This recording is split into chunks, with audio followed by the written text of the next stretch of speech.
In the Democratic Republic of Congo, a mineral-rich country in Central Africa, a horror of unfathomable proportions is unfolding. Our consumer appetites and the violence in Eastern Congo is a result of this, your cell phone. If asked, most of us would say that name-brand laptops, cell phones, and other electronics come from places like Best Buy or Amazon.com, that they were made in China. But that's just part of the story. Follow your favorite gadget back to where it came from before it was an iPod or a BlackBerry, and you'd likely end up in the Democratic Republic of the Congo.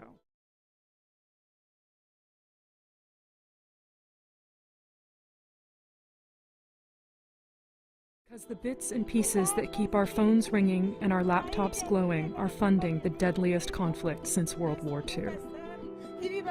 Electronics wouldn't function without certain minerals: tin, tantalum, and tungsten, which we call the 3 T's, and gold.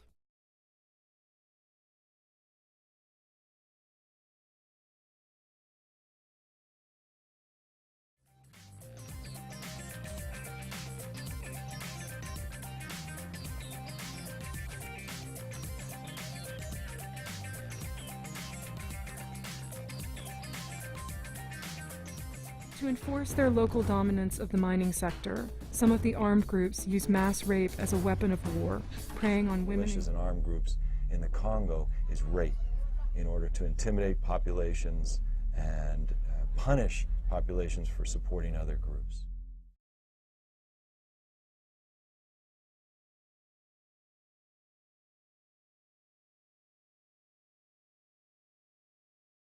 They head to Asia, to smelting companies in Thailand, Malaysia, China, and India to be refined. Here, Congo's minerals get mixed together with other minerals from around the world, making them difficult but not impossible to trace. Finally, the 3 T's in gold are processed into components, and they end up all over the world in the products we know and love: cell phones, Blackberries, laptops, iPods, video game systems, and digital cameras.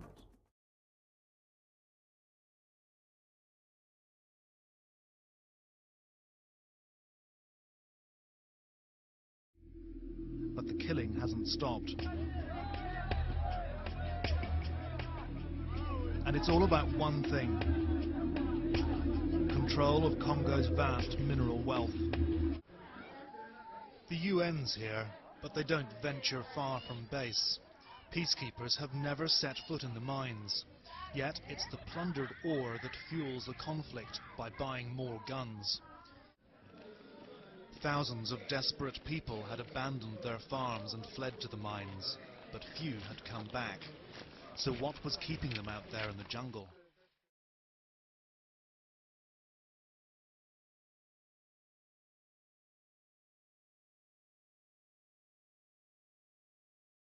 "4,000 porters ply this route, carrying sacks of rock heavier than they are.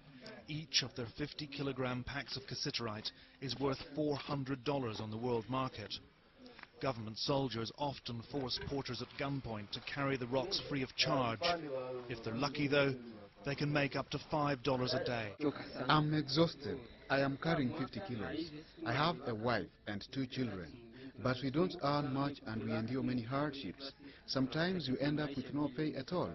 You could die along the way too. When you reach BCA, you will see the graves of porters like me. Other porters are eager to share their tales of hell. Hundreds, they told me, had been killed in the last bout of fighting at BCA between crazed militias I'd not even heard of. Not one of them knew their cassiterite was destined for the electronics industry in the rich world. One man claimed he knew. "It goes to America," he said, "to rebuild the Twin Towers and the Pentagon."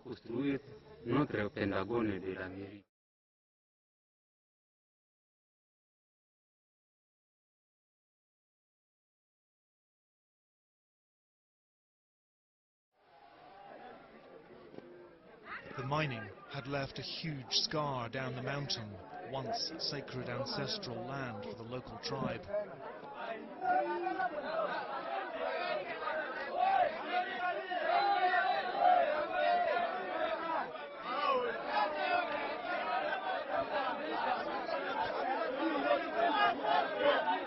Most of the work goes on deep underground.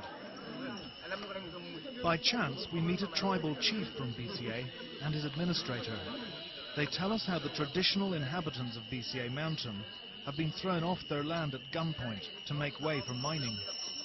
So vile mimi niko ndani ya BCA, I find it very hard being here in BCA.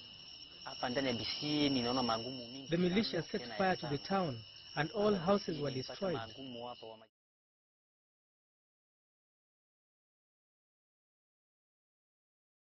Well, this is it, cassiterite.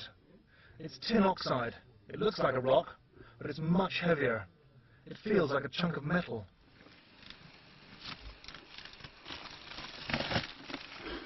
Even deeper inside the mountain, down the shafts and rickety ladders, conditions are subhuman. Every month, as many as 45,000 people continue to die in Congo. Experts say that the bloodshed won't end just because the minerals problem is addressed. But unless we solve the minerals issue, they hasten to add, there is absolutely no chance of ending the